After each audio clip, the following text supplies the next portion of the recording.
Nakahanay na ang security plan sa General Santos City Police Office subay sa pag-obserba sa Semana Santa. Gani sugod karong Domingo, naka-heightened alert na ang kapulisan. Ano report ni Tony Humamil.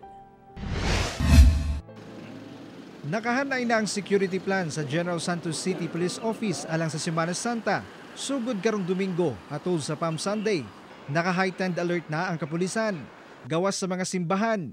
Doon na sa ipakatag ang mga personahe sa mga beach resort, terminal ug uban pang mga lugar nga dagsaon sa mga tao.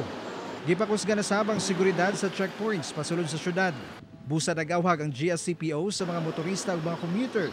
Ngalikayan ang pagdala og mga butang nga posibleng makaungot sa ilang biyahe sama sa mga hinagiban ug kontrabando. The guidance of the city director is i-maximize yung deployment of personnel considering na naka-heightened alert tayo niyan, walang off ang mga personnel natin yan kasi nga maraming activities. Nagpahimang usab ang otoridad sa mga residente nga siguruhong nakakandado ang ilang balay una mulakaw aron malikayan ang insidente sa pagpangawat. Buot sa kapulisan nga mamahimong hapsay ang pag-obserba sa Holy Week sa syudad sama niadtong milabang tuig. Kaya nga nagkakaroon tayo ng security plan kasi pinaghahandaan din natin yung mga plano ng mga masasamang loob.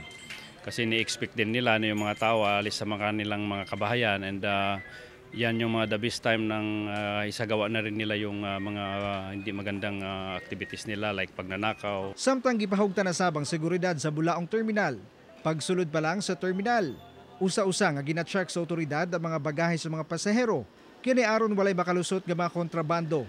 Gani matag karon og unya, nagalibot sab sa lugar ang mga personahe.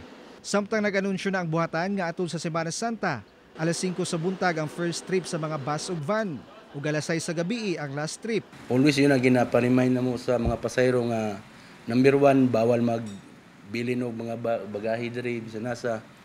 Tapos ang ilang mga bag, cellphone or mga documents ba nga mga importante. Kauban si Bong Vicencio sa kamera. Ako si Tony Humamil para sa One Mindanao.